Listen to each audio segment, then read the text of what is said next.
Settle in now and let your shoulders soften. Let the lights grow dim and let the cares of your day drift somewhere just beyond the edge of the room, where they can wait quietly until morning. Tonight, we are going to travel a long way back to a warm, slow afternoon on the coast of Florida more than 80 winters ago, when the world had only just begun to breathe again after a very long and difficult war. Imagine, if you will, the southern tip of Florida in early December of 1945. The great storms of summer have long since rolled away. The hurricanes have spent themselves out at sea, and the air has settled into that gentle, golden hush that only the subtropics know. The sun is a soft, generous yellow, not the harsh white blaze of August, but something kinder, something that lays itself across the sand like a warm hand upon a tired shoulder. The Atlantic stretches out in long, slow swells, the color of polished glass, turning from pale jade near the shore to a deep, dreaming blue further out, where the Gulf Stream slides north in its endless, patient river within the sea. Picture the coast as it was then. There were no high-rise hotels yet, no glittering condominiums crowding the shoreline. There were only low wooden houses with screened porches and dirt roads lined with cabbage palms and stands of sea grape leaning over the dunes. Pelicans drifted in long, easy lines just above the waves, their wings barely moving, riding the cushion of air the ocean lifted up to them. Sandpipers stitched tiny prints along the wet sand, then erased them with the next quiet wash of foam. The whole coast hummed with a soft, contented stillness, the kind that settles over a place when the worst is finally past. For the worst truly had passed. Only a few months earlier, in the late summer, the Great War had ended at last. The newspapers had carried the headlines, and the church bells had rung, and sailors had kissed strangers in faraway city squares. Now in this gentle December, the whole nation was learning, slowly, how to live in peacetime again. Lights were being turned back on along the boardwalks. Christmas wreaths were appearing on doors. Mothers were marking calendars and counting the days until sons came home. There was a feeling in the air, almost like a held breath finally being let go. And tucked along this quiet stretch of coast, just inland from the dunes, lay a small, tidy collection of hangars and runways called Naval Air Station Fort Lauderdale. It was not a grand place. It was a working airfield, built quickly during the war years, with a watchtower painted in cheerful checkerboard squares and long runways pointing out toward the sea. The grass between the strips was cropped short and burnt a soft, sun-bleached gold.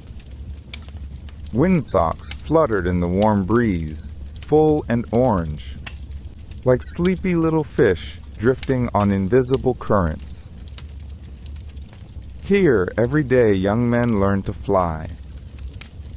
They were mostly very young, some of them barely past their schooling, with sun-freckled noses and creased khaki shirts, and the unhurried smiles of boys who had grown up beside cornfields and small-town main streets.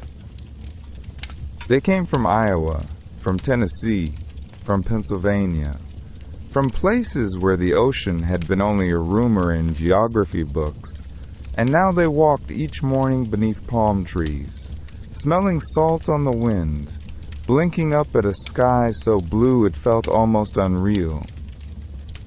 The aircraft they trained on rested in long, patient rows beside the hangars. They were called TBM Avengers, sturdy, big-bellied torpedo bombers, dark blue as the deep ocean, with broad wings that folded like a heron's at rest.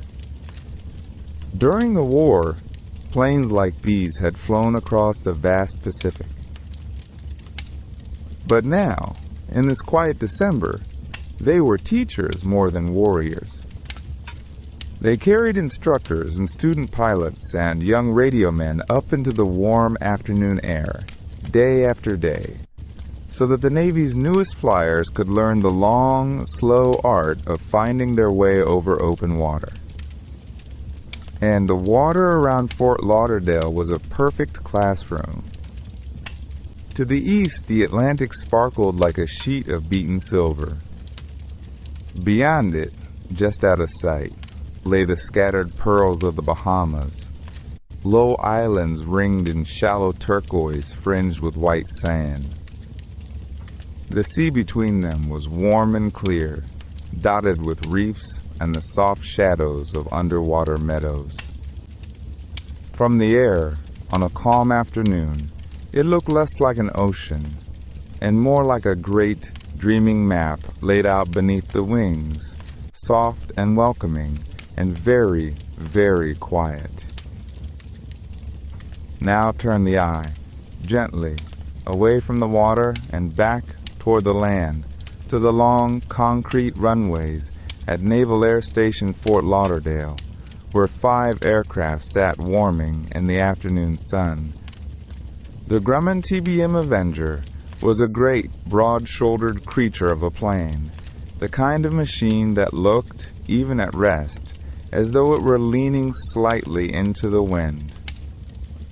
3 crewmen could ride inside her, a pilot up front beneath a long greenhouse canopy, a radio operator tucked into a small compartment behind, and a turret gunner perched in a clear glass bubble above the spine of the fuselage. She was painted a deep, dignified blue, the color of evening sea, and her wings could fold up beside her like the wings of a sleeping moth, so that many of her sisters could rest together on the deck of an aircraft carrier without crowding. In her wartime days, the Avenger had been a torpedo bomber, a hunter of ships, heavy and serious. But the war was over now, 4 months past, and the torpedoes were gone from her belly. What remained was the airframe itself, honest and strong, a teacher's plane, perfect for the patient business of training young aviators in the soft Florida sky. Her single engine was a great round Wright Cyclone, 14 cylinders arranged in 2 neat rings, and when it caught and ran, it spoke in a low, steady, comforting drone, the kind of sound that settles into the chest and stays there, like the purr of an enormous contented cat. Around the 5 aircraft moved the 14 young men who would fly them that afternoon. They were mostly very young, in their early 20s, some only just past their teens, their faces still soft beneath their leather flight helmets. A few were officers, a few enlisted, some were instructors, a few were students still earning their wings. They wore tan flight suits and old, well-loved jackets, and they joked with one another the way young men in uniforms have always joked, gently teasing, easy in each other's company. Their leader for the flight was a Marine Corps captain named Charles Taylor, an experienced pilot who had flown combat missions in the Pacific and now, in this peaceful winter, taught navigation over the Florida coast. He was new to this particular base, having only recently transferred in, and he carried himself with the quiet, slightly tired competence of a man who had already seen more sky than most people see in a lifetime. The student pilots in his charge that day were ordinary boys from ordinary towns, a young man from Pennsylvania who loved baseball, another from Texas with a slow, easy smile, a third from upstate New York who wrote long letters home to his mother every Sunday. They had names like Stivers and Bossy and Powers and Gerber, names that would, in the years to come, be carved into a memorial wall and read aloud each December by people who had never met them. But on this afternoon, those names were only the names of friends, called across the tarmac, answered with a wave.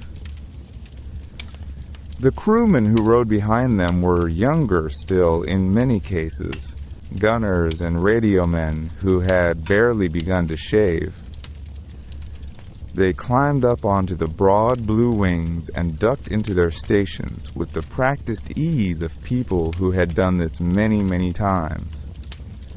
They settled into their seats, adjusted their headsets, checked their charts.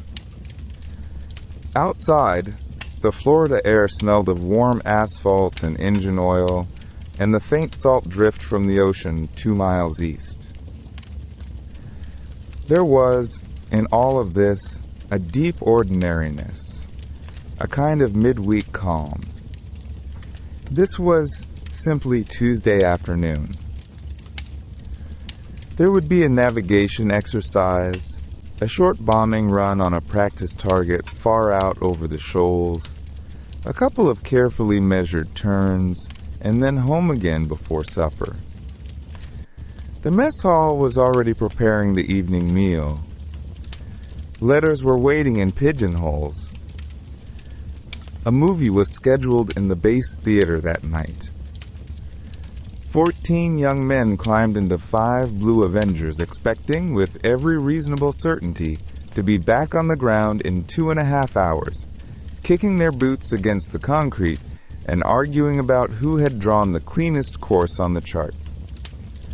One by one, the great radial engines coughed, caught, and began to spin. Propellers blurred from blade to disc. The smell of fuel and warm metal drifted across the field. And the Avengers, those broad-shouldered, blue-winged creatures with their sleeping moth wings and their patient, droning hearts, taxied slowly out toward the runway, carrying 14 ordinary young lives toward the soft afternoon sky. But let us drift back just a little to the quiet hour before the engines began to sing. An hour earlier, the same 14 men had gathered in a low wooden building near the edge of the field, a building that smelled, as all such buildings smelled in those years, of pencil shavings and pipe tobacco and the faint sweetness of paper warmed by the sun. The briefing room. 2 long windows on the eastern wall let in slanted bars of December light, soft as honey, and on the floor those bars lay like sleeping cats, shifting only when a moth drifted through them. Outside, palms moved in the breeze. Inside, 14 young men found their chairs, and for a few minutes there was only the small music of a routine afternoon, the scrape of wooden legs, the rustle of flight suits, the quiet clink of a coffee cup being set down on a table edge. At the front of the room hung a great map of the southern Atlantic, the Florida coast on its left, like a long bent finger, the Bahamas scattered to its right like a handful of dropped pearls. Someone had pinned a fresh chart over part of it, a smaller chart with a triangle drawn in soft blue pencil. 3 legs, 3 turns, a neat geometric promise of where the afternoon would go. The flight leader was a calm, easy-mannered lieutenant, a man whose voice in those low afternoons tended to drop almost into a hum, as though he were reading a recipe to himself. He took up a wooden pointer, tapped it gently against the chart, and began. The exercise was a simple one, he said. Routine. Familiar. A practice they had all flown before, in shapes very nearly identical to this one. They would lift off from Fort Lauderdale, climb together, and turn east over the warm, shallow waters of the Bahamas.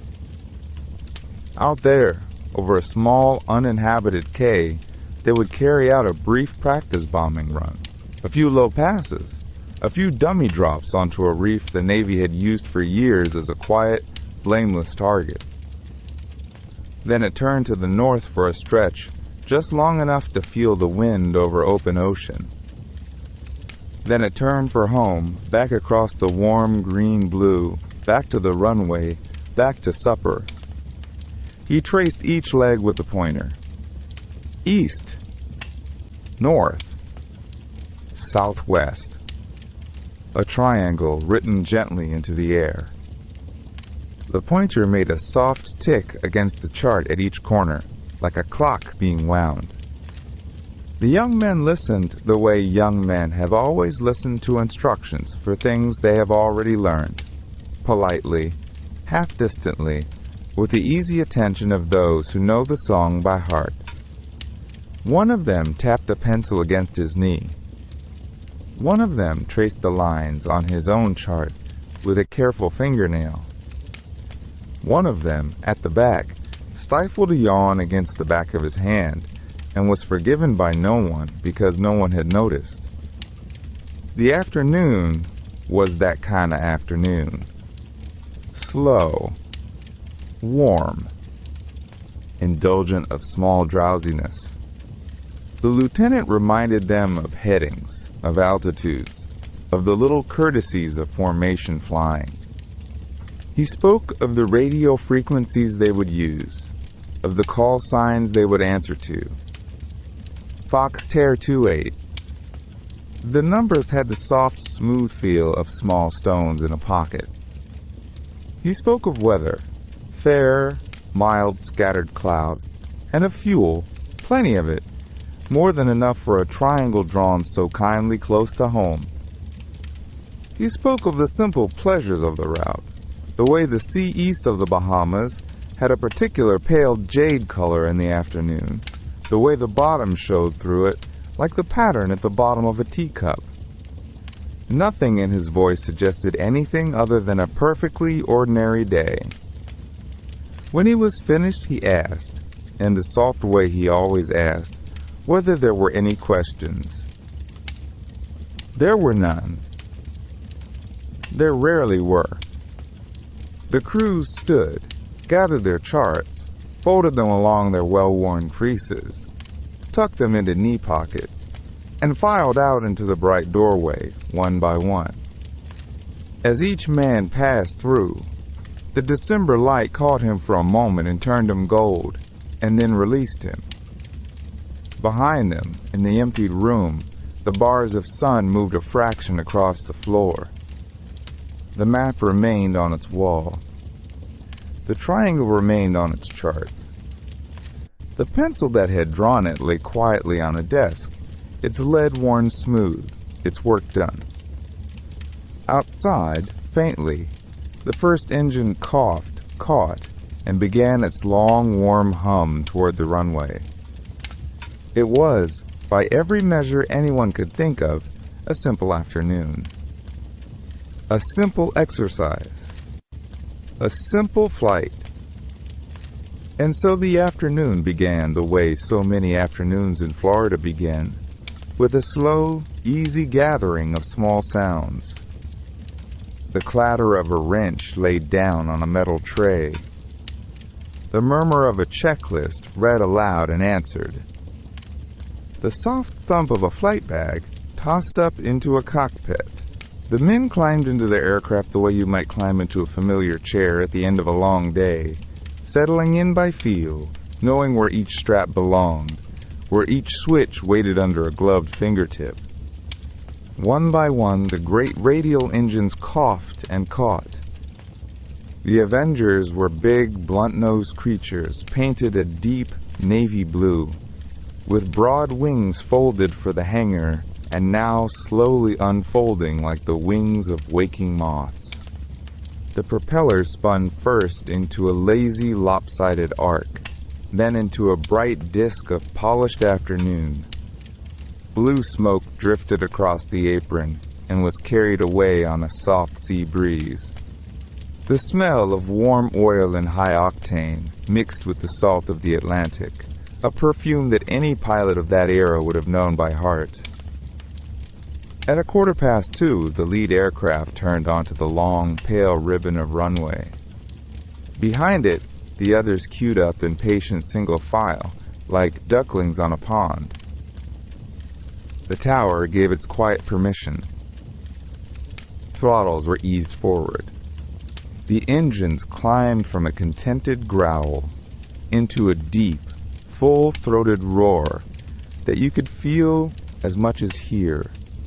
A sound that traveled through the soles of the boots, through the seat, through the bones of every young man on board. And then, almost gently, the wheels left the ground. There is something tender about a heavy aircraft becoming light. For a long moment it seems to hesitate, as if asking the runway's permission. And then, almost shyly, it lets go. The first Avenger lifted, and the second, and the third, and the fourth, and the fifth, each of them rising into the bright December sky, as if drawn upward on invisible threads. The undercarriages folded neatly into their bellies. The flaps came up, the noses leveled, and the little flight, no more than a string of dark beads against the blue, began its slow, climbing arc out over the sea. Below them, Fort Lauderdale spread itself out in miniature. The hangars became matchboxes. The runway became a strip of pale ribbon. The streets of the town fanned away in tidy rectangles, palms standing like green pins along the avenues. To the west, the flat, pale green country rolled inland toward the Everglades, hazy with afternoon. And to the east, where the noses of the Avengers were now pointed, lay the wide, breathing body of the Atlantic, blue upon blue upon blue, all the way to the soft curve of the horizon. It is a particular kind of blue, that Atlantic shallow blue, in those warm waters east of Florida. Closer to shore, the sea was almost the color of mint, paling to the soft turquoise of a robin's egg over the sandbars, deepening to sapphire where the bottom dropped away. Sunlight scattered across it in 1,000 small sparks, as though someone had spilled a great handful of stars onto the surface and forgotten to gather them up. The Avengers, shadows raced across this brightness, 5 small dark shapes skimming over the shining water like swallows over a pond. The men settled into the long, quiet rhythm of a flight just begun. The radios crackled with brief, friendly check-ins, voice after young voice reporting in. Engine instruments steady. Fuel full. Compasses set. Course, as briefed, to the east-northeast, out toward the warm, shallow banks beyond the Bahamas, where the practice run would unfold. There was nothing in any of those voices but the calm confidence of men who had done this kind of thing many times before and expected, very reasonably, to do it again. In the afternoon, for its part, stretched out before them in welcome. The sky was a soft, even untroubled blue, brushed only here and there by the lightest possible feather of cloud. The wind, from the cockpit, was nothing more than a steady, friendly hand on the wings. The sun, gentle in its winter angle, warmed the metal of the canopies without dazzling the eyes. From up there, 1,000 feet, 2,000 feet, climbing steadily, the world looked exactly as the world should look, a wide, kind, well-ordered place, full of distances yet to be crossed, and time enough in which to cross them. Behind them, the coastline shrank to a pale, thin line, as though Florida itself were a memory being slowly set aside. Ahead, there was only the long blue afternoon and the patient, glittering sea. For the better part of an hour, the flight kept its discipline as cleanly as a string of beads on a thread.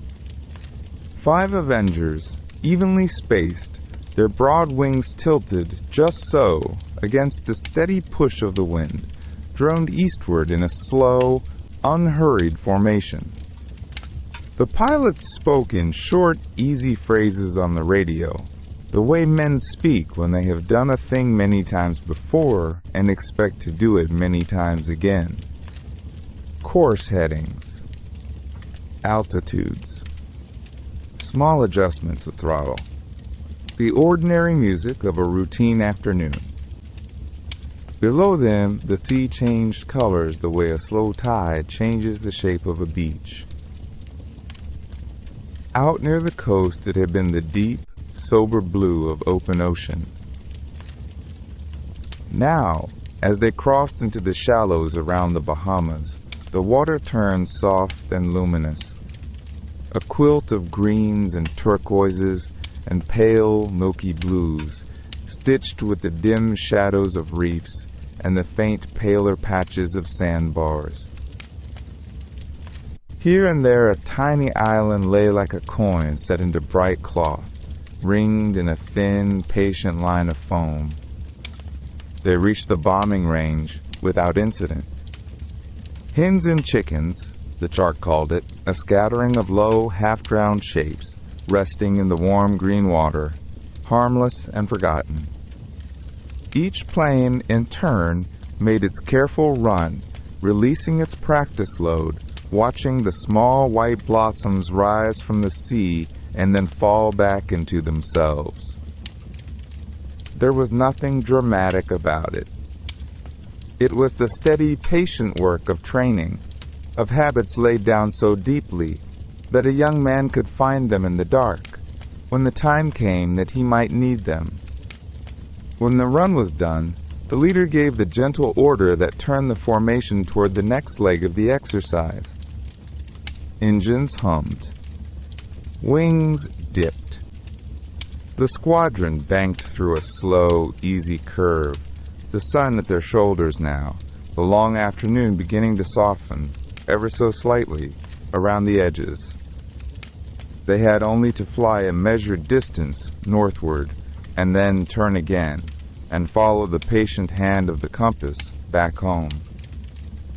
It was somewhere in that quiet hour that the first small strangeness crept in. The leader, a calm and well-liked man, glanced down at the instrument panel as he had glanced down 1,000 times before. The compass, which ought to have been steady as a sleeping cat, was not quite steady. The needle drifted, settled, drifted again. He tapped the glass, the way pilots have always tapped the glass, gently, almost affectionately, as though to remind it of its duties. It seemed to recover. He flew on. But the sea below was no longer giving him the answers he expected. The little island that should have appeared by now did not appear. The familiar smudge of a reef, the curl of a particular shoreline, the small landmarks a man holds in his mind like the rooms of a childhood house, they were not where memory had set them. The water stretched on, beautiful and uniform, blue upon blue, green upon green, with no clear word to say. He spoke into the radio, his voice still even, still a pilot's voice. He asked his wingmen if their compasses were behaving. He asked, almost as an afterthought, whether anyone could see anything they recognized below. The answers came back as such answers usually do, a little uncertain, a little easy, threaded with the soft static of distance. One man thought he saw something off to the south. Another wasn't sure.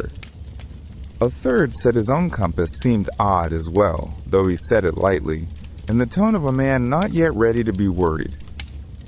A small silence fell between the planes. It was nothing yet. No alarm, no fear. Only a kind of quiet listening, the way a household goes quiet when a single door has creaked somewhere far off in the house, and no one can quite say which one. Outside the canopies, the afternoon was as gentle as ever. The sun lay warm on the metal. The sea kept its patient shimmer. The engines kept their long, steady song. And yet, in that hour, something had shifted. Not in the sky, not in the water, not in any one thing a man could point to. Only in the soft, invisible thread that ties a flyer to the world below, the thread of the compass, the chart, the recognized shape of a coast. A single strand of it had loosened, had begun, very slowly, to fray. They flew on into the long blue afternoon, 5 small shapes against an enormous calm, carrying with them, without yet knowing it, the first faint whisper of a question to which no one would ever find a sure and certain answer. Far behind them, on the sun-warmed edge of the Florida coast, the world went on with its afternoon as though nothing in the sky had changed. In a low wooden building at the edge of the airfield, a radio operator sat at his desk with a cup of coffee growing cool beside him. The room smelled faintly of warm tubes and tobacco and the salt that drifted in through every open window in that part of the country. Outside, palm fronds moved in a slow, considering way, and somewhere a screen door tapped softly against its frame. He had his headphones half on, half off, the way men do who have listened to quiet skies for a long time and learned that quiet is mostly what they will hear. For most of the afternoon, the air had carried only the small, expected sounds of a peaceful Saturday. A distant engine, a cheerful exchange between a tower and a returning trainer, the hush between transmissions, soft as the inside of a seashell. And then, into that gentle hush, something else began to arrive. At first, it was little more than a breath against the static, a fragment, a syllable, the suggestion of a voice. He leaned in closer, the way one leans toward a sleeping child to be sure they are still breathing. Words drifted up out of the noise the way pebbles rise to the surface of a slow stream, and just as easily slipped away again. Then, a little more clearly, a young man's voice. Calm. Polite, even. The voice of someone who had been trained to keep his manners in the air no matter what the air was doing around him. He was saying that his compass was not behaving. He said it almost apologetically, as though it were a small inconvenience, rather than a strange and serious thing. The needle, he said, would not settle. It turned and turned and turned again, as though searching for a north it could no longer feel. The operator set his cup gently aside. He pressed his headphones close. Another voice now, further away, weaving in and out of the static like a thread through cloth. This one was speaking to the first, asking quiet, careful questions, the way pilots do when they are trying not to alarm one another. Could he confirm his heading? Could he see the sun? Could he see anything below that looked like land? And then, in a voice that the operator would remember for the rest of his life, one of the young men said, very softly, that the ocean did not look right. He did not shout it. He did not panic. He simply offered it, the way a child might mention a strange shape in the bedroom curtains at night. The water below them, he said, looked strange. The color was not the color it should be. The light upon it was not the light they knew. The operator wrote this down in pencil, in the neat block letters he had been taught, and underlined nothing, because he did not yet know which words would matter most. More voices joined. 5 aircraft, 5 young pilots, and behind them their crewmen. 14 souls in all, drifting somewhere east of the Bahamas in the long golden hour of a December afternoon. They spoke to one another across the small invisible bridges of their radios. They counted off. They tried headings. One thought west lay one way. Another believed it lay the other. They were not arguing, exactly. They were simply trying, with great patience, to agree on a direction in a sky that no longer offered them one. In the wooden room, more men gathered now, drawn by the soft, persistent strangeness of the signal. They stood with their hands in their pockets and their heads tilted slightly, listening to those careful voices the way one listens to weather coming in from far away. No one spoke. The fan in the corner turned with its small, patient sigh. A moth, somewhere, tapped against a lamp. And out across the water, beyond the reach of any window, the sky was beginning, very gently, to change. The blue was deepening at its edges. The sun was lowering itself with no hurry at all toward the rim of the sea. The light that had carried the squadron through the bright bowl of the afternoon was softening, thickening, turning by slow degrees to gold, and then to amber, and then to something quieter still. The men in the wooden room did not yet know how the story would end. They knew only what came to them through their headphones. Calm voices, polite voices, young voices, asking the warm afternoon a question it would not answer. Compasses spinning. An ocean that looked strange. And somewhere, just out of reach, a west that none of them could find. And so the afternoon began, very gently, to lean toward evening. You'd not have noticed it at first if you had been there. The light over the Atlantic in early December has a way of lingering, of pretending that nothing is changing at all.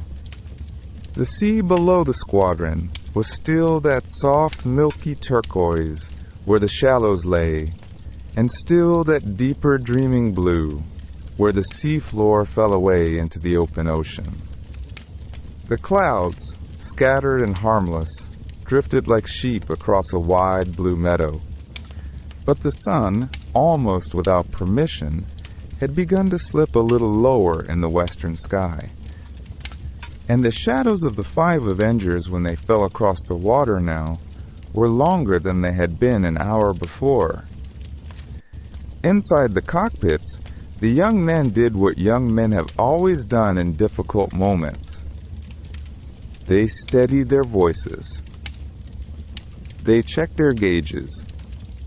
They tightened straps that did not need tightening, and they breathed, slowly, and they tried to think. Their radios, which had been so full of life, began to grow quieter. It was not a sudden silence. It was the soft, gradual fading of a song heard through the walls of another room. A word here. A half a sentence there. Someone calling for a heading. Someone answering, kindly, that he was not certain. Someone laughing, very briefly, in the way that men laugh when they would rather not be afraid. And then long, gentle pauses, in which only the hush of static moved across the airwaves, like wind across a field of tall grass. Far below them, the ocean kept its own quiet counsel. A school of small silver fish turned, all at once, in some shimmering thought of their own. The sea turtle rose, breathed, and sank again, untroubled. A single white seabird wheeled in a long, slow circle, and then drifted on toward some island only it could see. The Atlantic, which had carried galleons and longboats and dugout canoes, which had cradled the bones of pirates and whales and ancient ships from places we have all but forgotten, simply went on being itself. Patient, wide, old beyond imagining, and the planes flew on into the gathering dusk. They did not know exactly where they were. That is the truth of it. Somewhere east of the Bahamas, perhaps. Somewhere north, perhaps. Somewhere where the chain of small green islands had thinned and given way to nothing but water in every direction.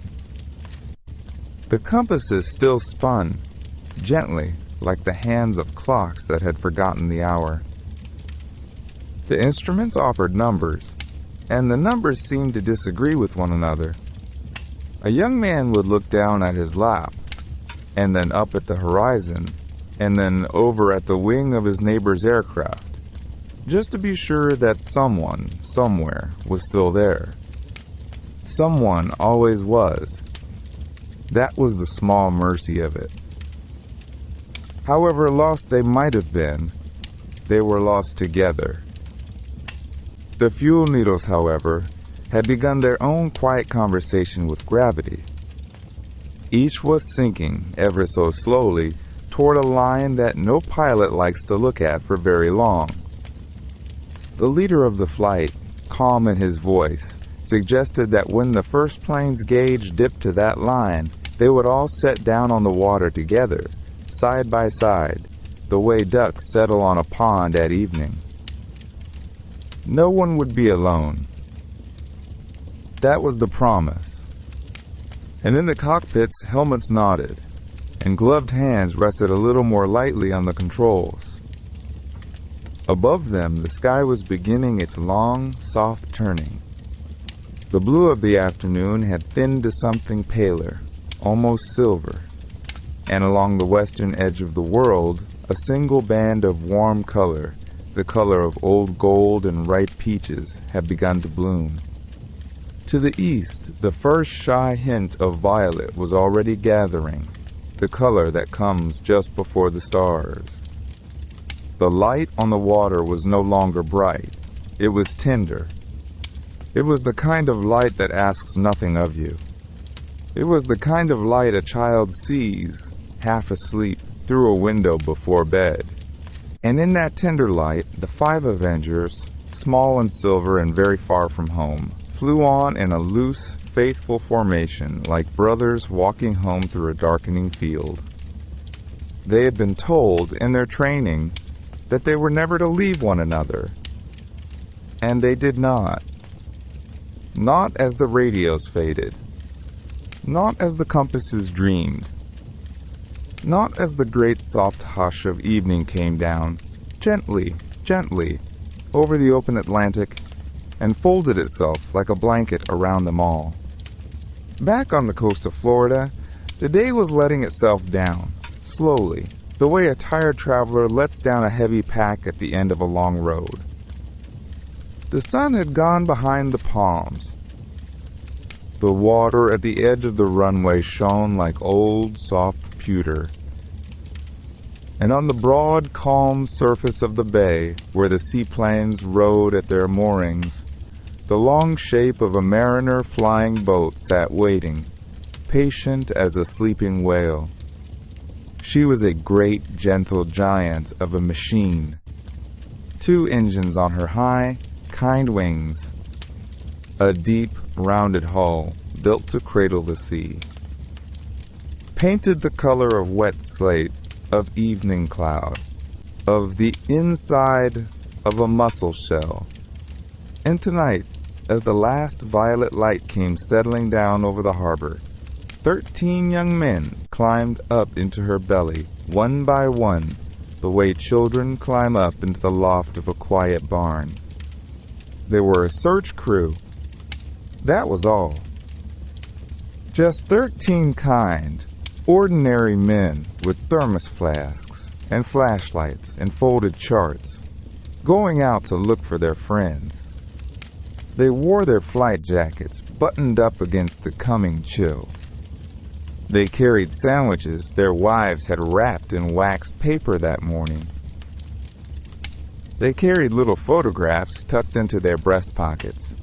A mother, a sweetheart, a small dog sitting on a porch step.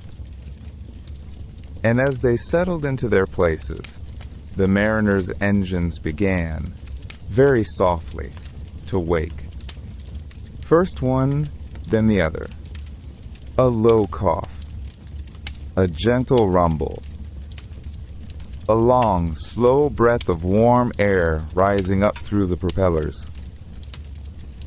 The whole great wing seemed to shiver, the way a horse shivers in its stall before a long ride, and the water around her hull began to tremble and lift and silver in widening rings. She turned slowly into the wind, and then with a quiet, mounting hum, she began to run. Across the dark, polished water she went, her hull throwing up two long, curling wings of spray that turned to lace in the last light. She gathered herself. She lengthened. She rose, just a little, onto the step of her hull, the way a swan rises up onto her breastbone before the lifting of her wings. And then, with the smallest, softest sigh, she let the water go. The bay fell away beneath her. Up she climbed, into the deep blue dusk, banking gently over the long line of the Florida coast. The lights of Fort Lauderdale began to come on below her, one by one, like the small yellow blossoms of a night-blooming garden. A porch light, a kitchen window, the pale spill of a street lamp on a quiet road, a neon sign at a roadside diner, flickering on, shy and pink, against the lavender sky. Inside the Mariner, the men spoke softly to one another over the hum of the engines. They checked their dials. They marked their charts. They set their course out over the open water, eastward, into the dark, toward the place where the radios had grown faint and the compasses had dreamed. Their captain was a careful man, a steady man, the kind of man who, if you were lost at sea, you would want to know was coming for you. He kept one hand on the yoke and one eye on the gauges, and he spoke to his crew the way a good father speaks to his children at bedtime, quietly, evenly, with a small, kind smile in his voice. Below them, the beach unrolled itself in a long, pale ribbon. The dunes were going gray. The sea oats nodded in the evening wind. The little fishing piers stretched out their lighted arms over the surf, and the surf came in and went out and came in again and did not seem to mind at all that the day had ended. Higher and higher the Mariner climbed. 500 feet. 1,000. 1,500. The horizon widened beneath her the way a great, soft quilt unfolds on a bed.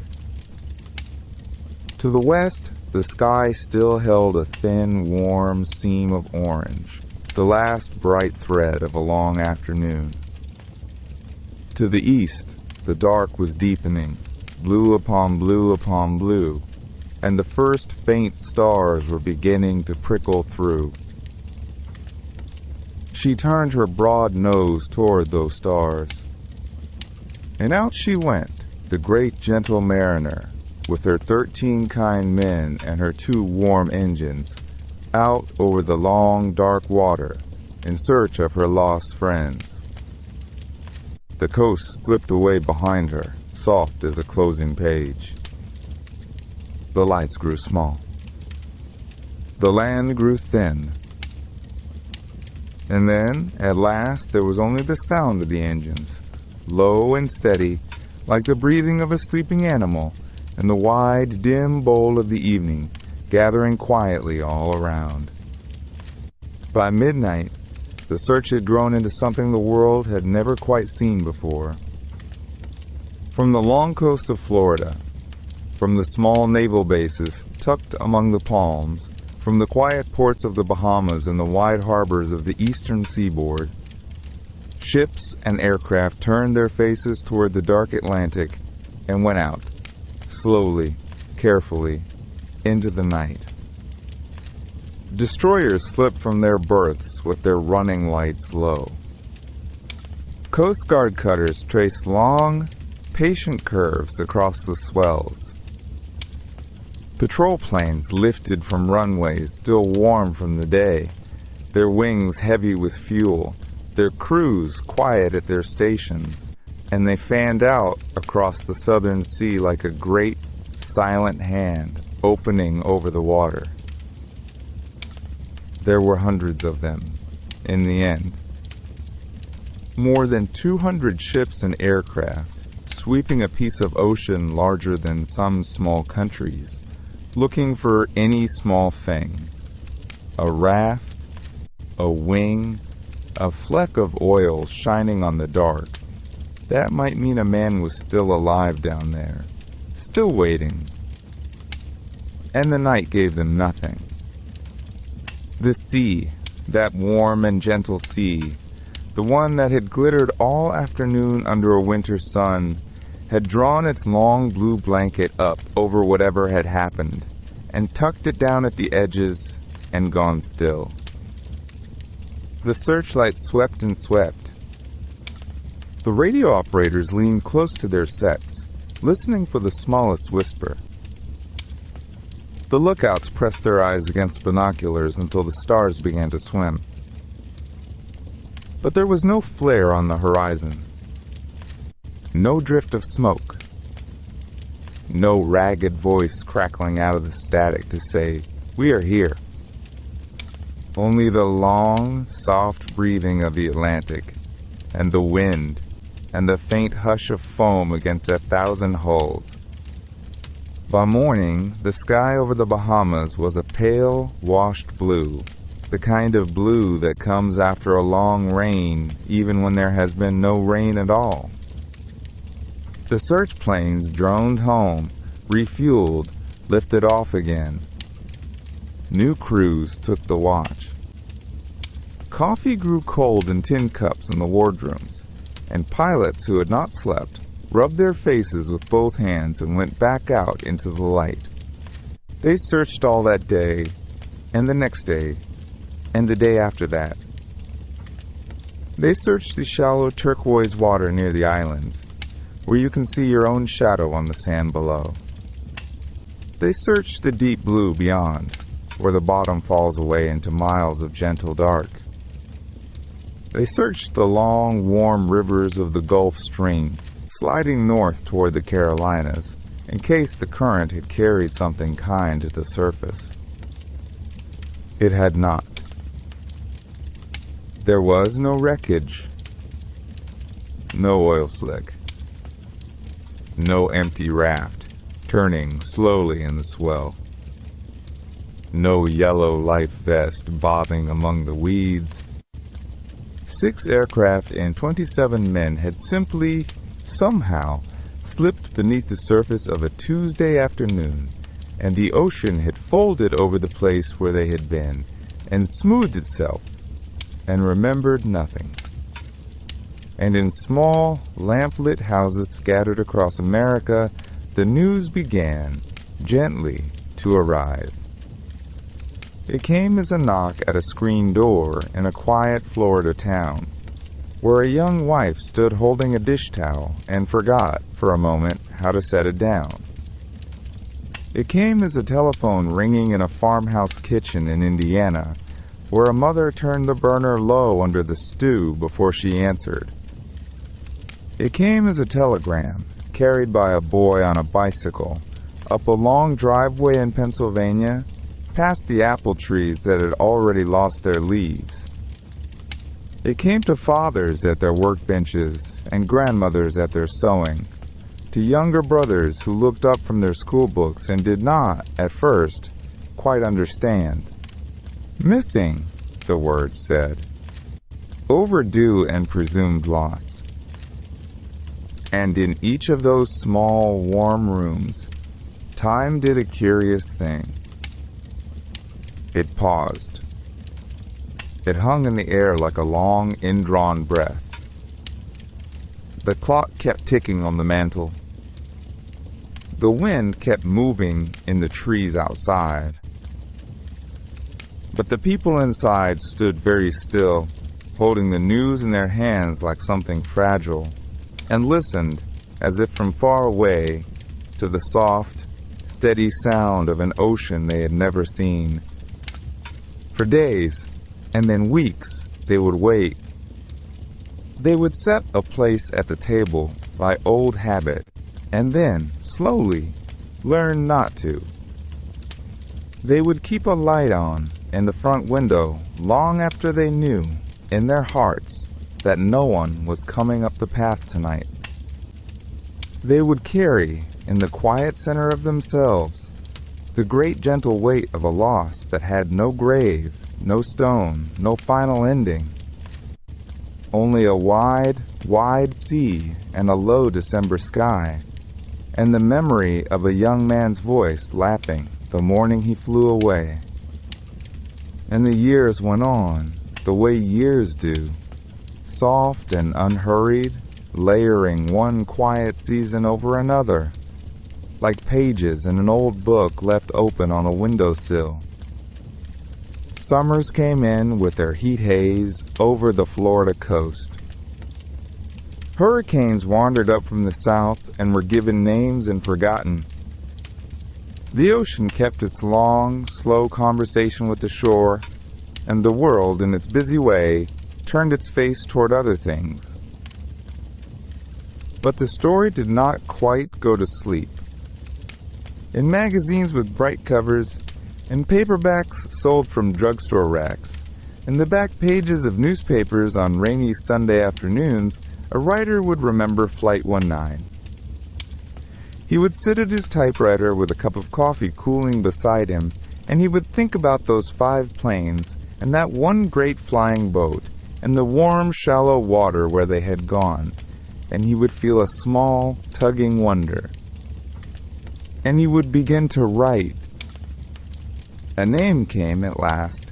In the soft middle years of the century, an author dipped his pen and called that wide stretch of sea between Florida and Bermuda and the islands a triangle, a Bermuda Triangle. And the name took, the way certain names do, because it sounded like a riddle, and the human heart loves a riddle whispered over warm water. Other writers followed, the way gulls follow a fishing boat. They gathered up old stories, a schooner missing in the 1800s, a freighter that never made port, a small plane gone in a summer squall, and they laid them all gently beside the story of Flight 19 until the triangle on the map seemed to hum with a low, mysterious music. Some of the tales were true. Some were half true. Some were only the beautiful inventions of a long evening and a vivid mind. And the listener, drowsing by a lamp in some far inland town, would not always know which was which, and would not always need to. Because what people were really listening for in all those campfire pages was the deep, quiet thing underneath, the old human knowledge that the sea is large, and we are small, and there are still places on this kind earth where a soft afternoon can simply, gently take something away. And so the legend grew, the way a coral reef grows, layer by patient layer, in the warm dark. Children read about it under bed covers by flashlight. Travelers on cruise ships looked out at the blue water and tried, with a little shiver of delight, to imagine compasses spinning. Documentaries came on late at night with low music, and people fell asleep to them in armchairs, the screen flickering softly across their faces.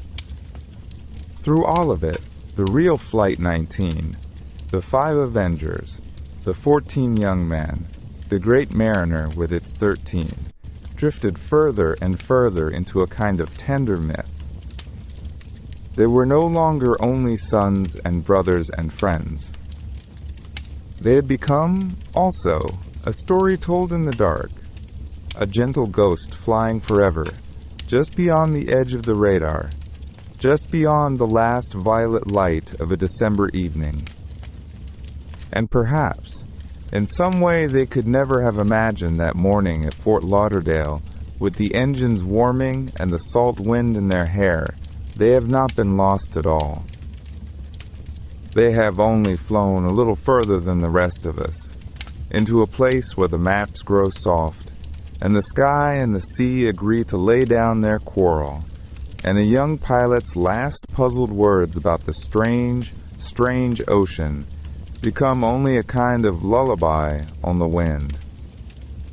So let the legend rest now, the way the waves rest at the slack of the tide. Let the wide Atlantic hold its long secret as gently as a grandmother holds a sleeping child. Let the warm, shallow water glow, even in the deepest night, with the memory of an afternoon when 6 aircraft and 27 good men slipped quietly off the edge of the known world. Let the moon lay down its silver road on the sea, and let no one tonight need to follow it. Somewhere out there, beyond the last lights of the coast, the water is calm. The clouds are low and soft. The compass needles have all stopped their spinning, and they rest, at last, pointing nowhere, pointing everywhere, pointing home. And you, wherever you are, in your warm room with the lamp turned low, you are safe. The night is long and kind. The sea, in its great patience, is keeping watch. And the lost squadron at last is sleeping on the wind. Sleep well.